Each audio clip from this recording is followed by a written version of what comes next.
Hello students.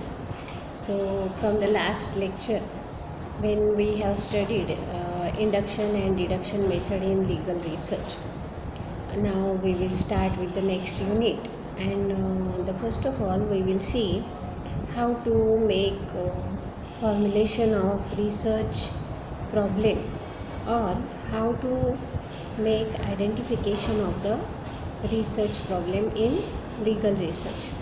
Whenever we are going to make research for our dissertation or for our PhD purpose or otherwise for any project, first of all we have to find out the socio-legal problem.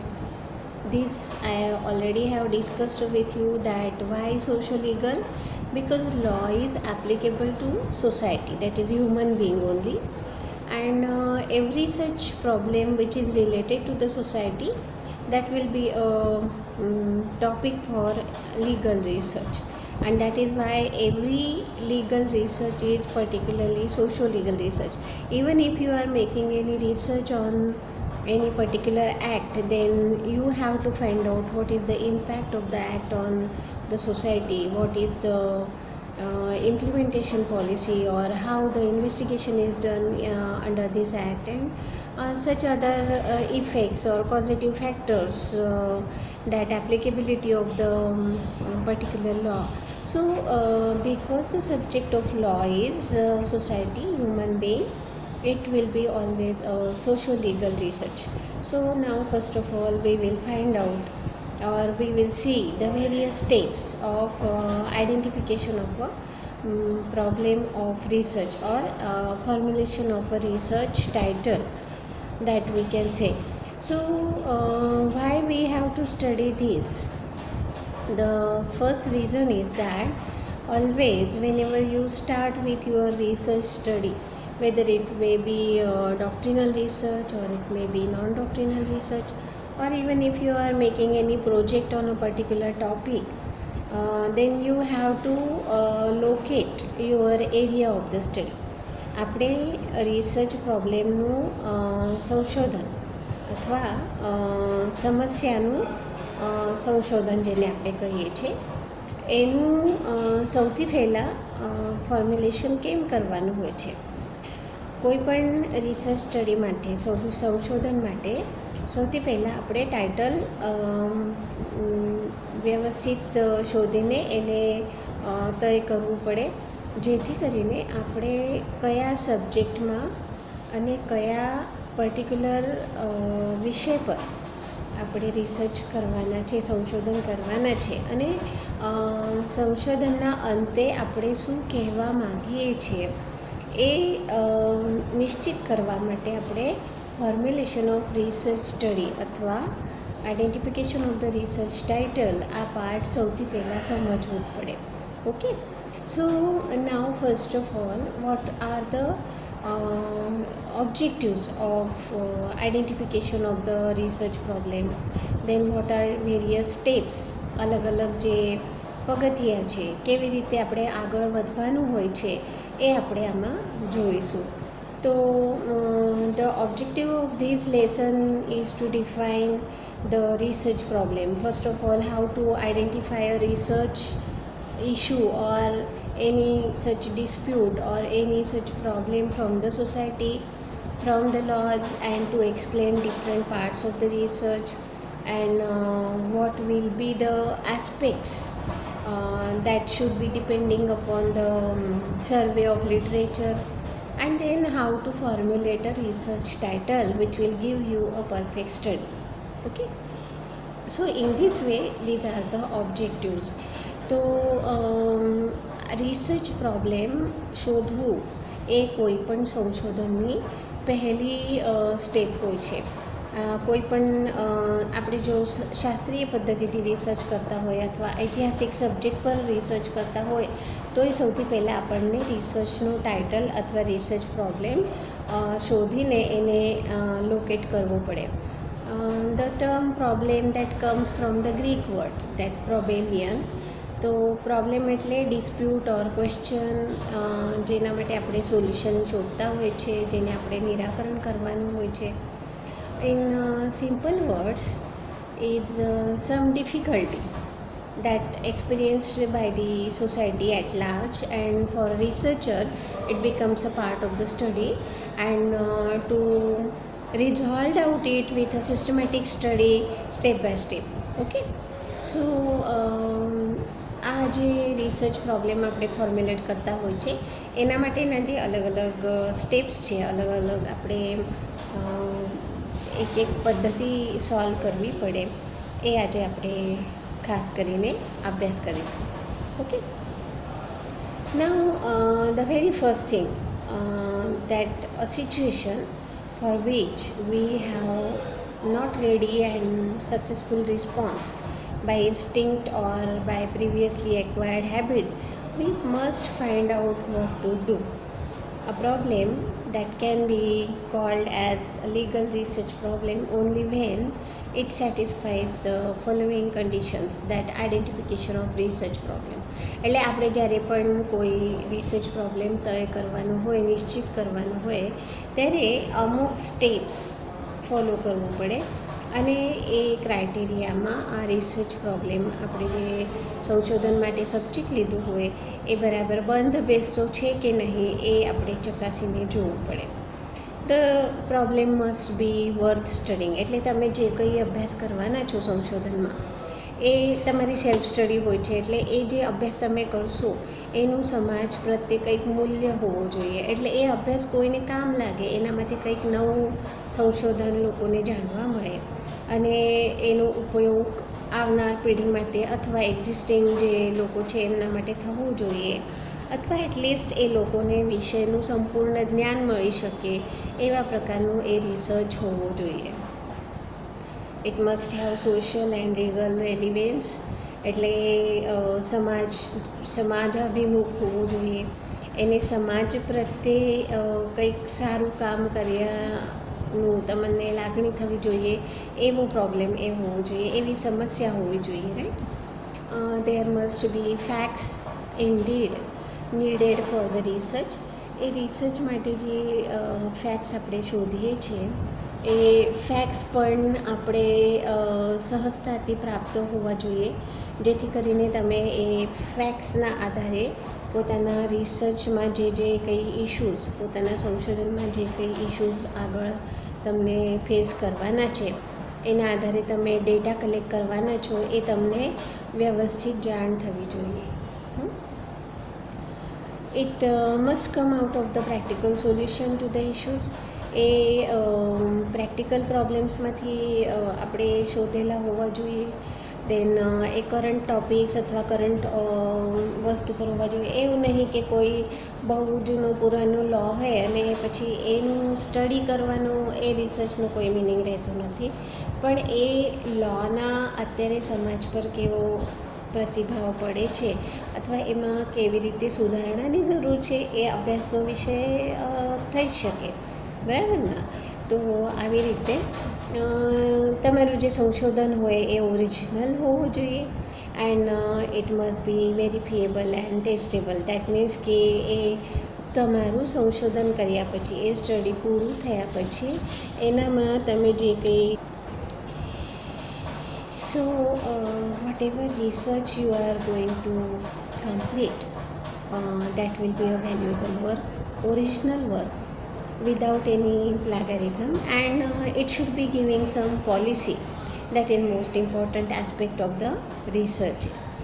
Now, how a research problem or research title should be find out, or how it should be taken out and formulated for the research study at postgraduate level.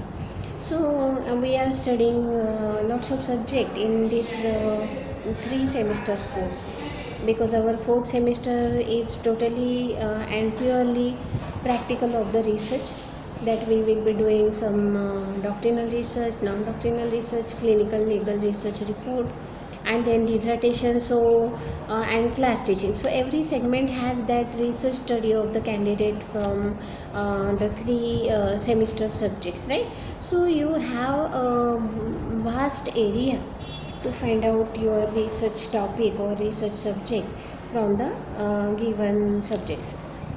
તો જ્યારે પણ આપણે research માટે, સંશોધન માટે પ્રોબ્લેમને formulate કરવું છે, પ્રોબ્લેમનું ટાઇટલ બનાવવું છે, ત્યારે એ આપણે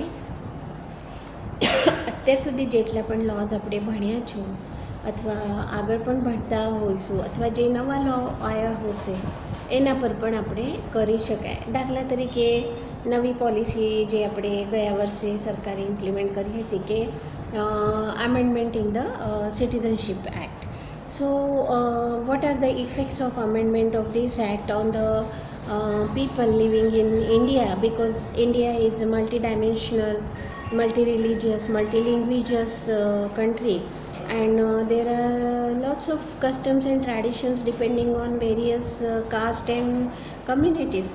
So, at that time, whether the native person of India will have any adverse effect of such law, such amendment on his residential purpose, or this act will purely be applicable to those who are non-residential Indians living in 3 different countries, that Pakistan, Bangladesh and Afghanistan. So that can be a part of your study, though it is not studied in our course. So any law, any such legal proposition of the law, that can be title for your research. સંશોધન માટે આપણે કોઈ પણ કાયદો, કોઈ પણ કાયદાનો સમાજ પ્રત્યે અભિગમ, એ કાયદાના સમાજ પર જે પરિણામ છે એ સબ્જેક્ટ આપણે લઈ શકાય છે. ફક્ત પહેલી સ્ટેપ એવી છે કે તમારે આ રિસર્ચનો, સંશોધનનો જે વિષય છે એને તમને સૌથી પહેલાં એક વ્યવસ્થિત ટાઇટલમાં બદલવું પડશે. એક વ્યવસ્થિત તમારો ક્રાઇટેરિયા તમને સૌથી પહેલાં ફિક્સ કરવા પડશે, નિશ્ચિત કરવા પડશે, જેથી તમે આગળના અભ્યાસ માટે વધી શકો છો, રાઈટ? તો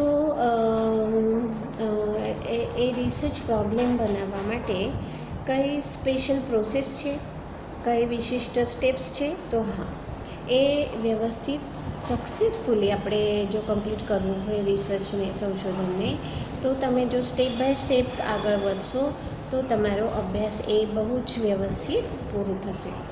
નાઉ we will see what are the various different steps or conditions that should be followed by a researcher for systematic formulation of the research. Okay, so research, if it is interested in the broad problem of juvenile delinquency, અત્યારે આપણે બાળકોના અધિકાર અથવા બાળકો માટેના હક, આ વિશે જો આપણે ઉદાહરણ ખાતર લઈએ તો એક રિસર્ચરને સૌથી પહેલાં બાળકોને ભારતમાં કયા કયા અધિકારો ઉપલબ્ધ છે, અથવા એ જો ગ્લોબલ સ્ટડી કરવા માગતો હશે તો વૈશ્વિક આધાર પર એને કેટલા કાયદાઓમાં સ્થાન મળ્યું છે, કેટલા અધિકારો પ્રાપ્ત છે, એ અધિકારોનું સંરક્ષણ કરવા માટે કયા કયા ટ્રીટીઝ છે, કોન્ટ્રાક્ટ્સ છે, કન્વેન્શનલ લોઝ છે, એ બધાનો અભ્યાસ કરવો જરૂરી છે, રાઈટ?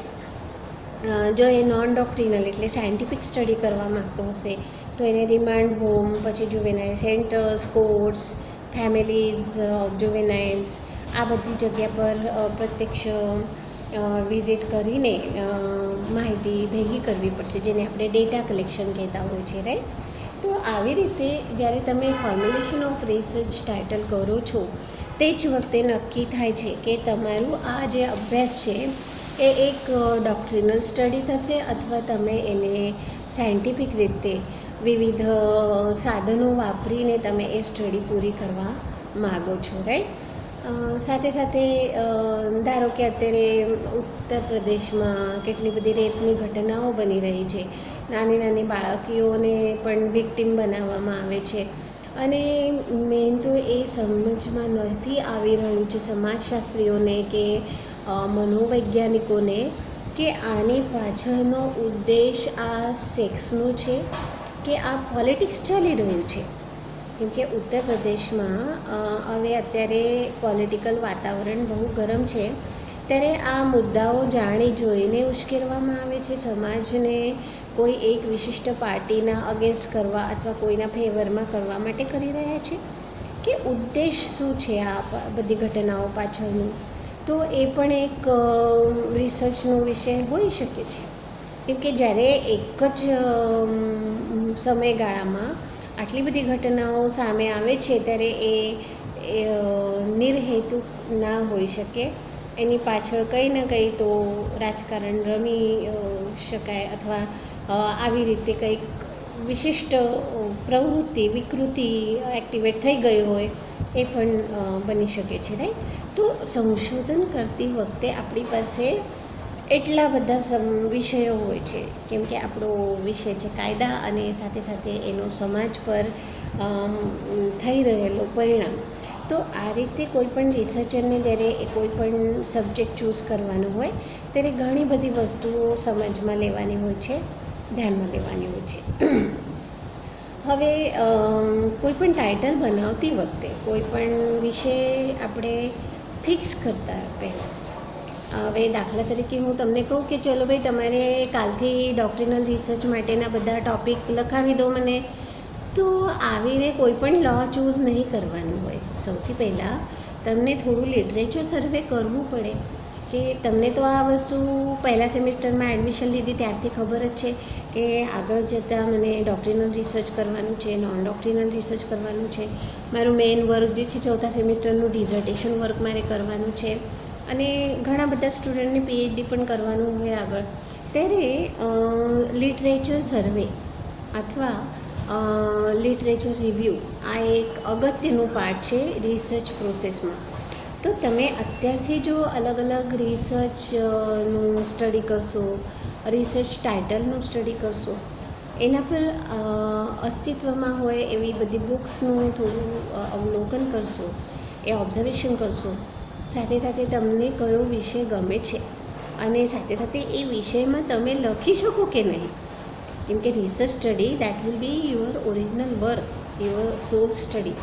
તો તમે બરાબર લખી શકશો કે નહીં, આ બધી વસ્તુ જ્યારે તમે વ્યવસ્થિત રીતે ફોલોઅપ કરશો તેને આપણે કહીએ છીએ લિટરેચર રિવ્યૂ અથવા સર્વે ઓફ લિટરેચર. તો લિટરેચર સર્વે કરવું બહુ જ જરૂરી છે જ્યારે પણ આપણે રિસર્ચમાં આગળ વધવાનું હોય. તો કોઈ પણ ટાઇટલ ફોર્મ્યુલેટ કરતાં પહેલાં અથવા identification of the research problem કરતાં પહેલાં આપણે લિટરેચર સર્વે કરવું જરૂરી છે. સો આવી રીતે આપણે જોઈશું. તો whenever you are going to identify the research question or you have to make a formulation of the research title, first of all you have to find out what is the interest area. તમારું પોતાનું રુચિનો વિષય, તમારે પોતાને શામાં interest છે એ વિષયો તમને identify કરવા પડશે, શોધીને લખવા પડશે. Then you have to find out what are the different questions, what are different issues or disputes related to that subjects available in the society. દાખલા તરીકે કોઈને ફેમિલી લો પર રિસર્ચ કરવું છે તો હવે ડિવોર્સના કારણો અથવા ડિવોર્સની પોલિસી મેન્ટેનન્સ આ બધું કોમન થઈ ગયું છે. પણ નવા જો એનામાં કરવું હોય તો ભાઈ આજકાલ વિવાહ સંસ્થા ટકતી કેમ નહીં, લગ્ન સંસ્થા કેમ ટકી નહીં રહી આધુનિક ભારતમાં, અથવા નવી જે પેઢી છે, નવી જનરેશન છે એમના હમણાં આ મહિનામાં લગ્ન થયા અને બીજા મહિનામાં ઘટસ્ફોટ થઈ ગયો, આવી પરિસ્થિતિ કેમ ઊભી થઈ રહી છે. આ એક નવો એંગલ તમને મળી શકે, રાઈટ.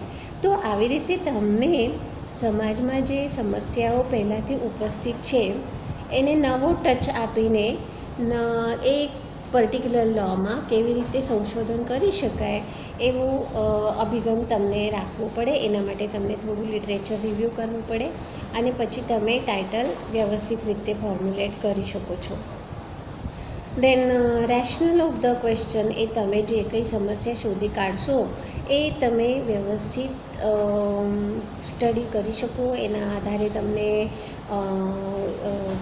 એનું સમાજને કેટલું મૂલ્ય મળવાનું છે, એને સમાજને ફાયદો કેટલો મળવાનો છે એ પણ તમારે વિચાર કરવો પડે.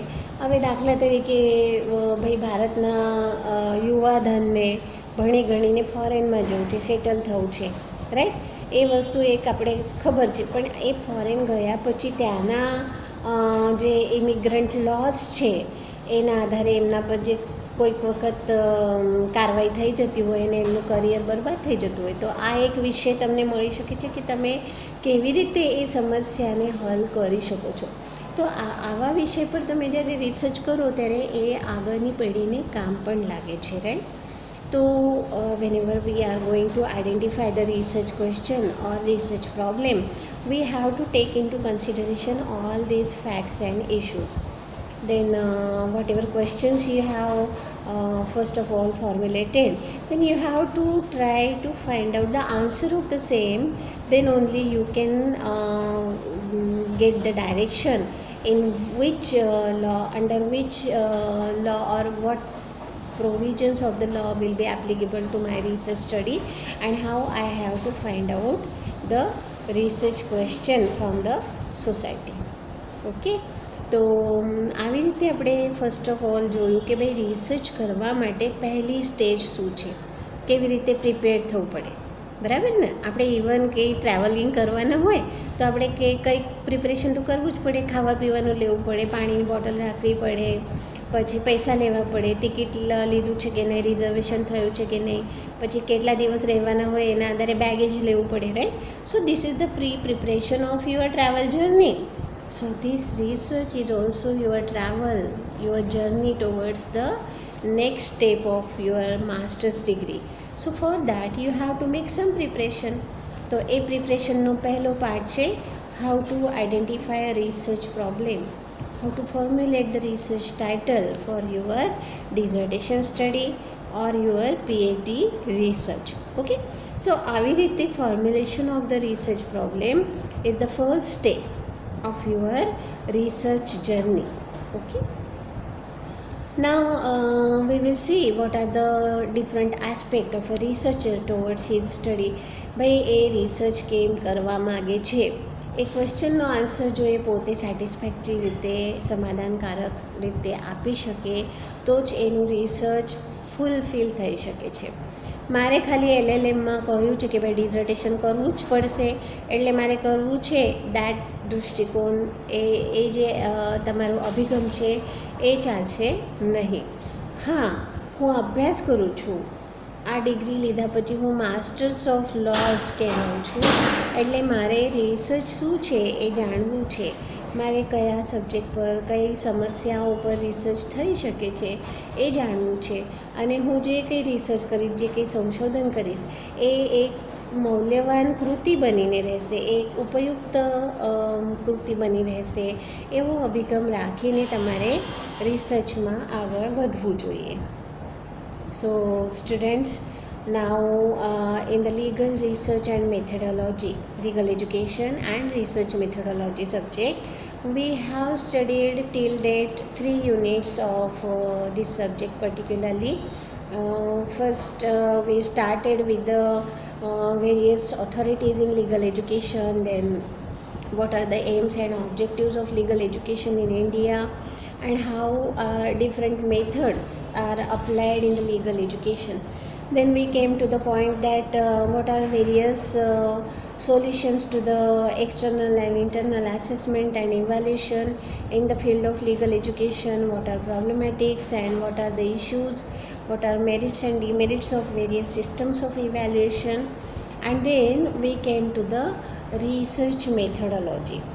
And now research methodology, we see that what are socio-legal research, how the research should be done in various kinds like doctrinal research or non-doctrinal research. And then we also studied what are the induction and deduction methods of legal research. And now we are coming to the part how the research should be carried out or how we should initiate the research. That the first stage is formulation of the research title or identification of the research question. So what are the various objectives of identification of the research question, and how the various steps that we have to study, how you have to make preparation before you start your research study that we have studied today. આવી રીતે આજે આપણે આ બધું જોઈ લીધું છે. હવે નેક્સ્ટ લેક્ચરમાં હું તમને બતાવીશ કે કેવી રીતે સ્ટેપ બાય સ્ટેપ આપણે રિસર્ચ સ્ટડી પૂરી કરવાની હોય છે. ઓકે.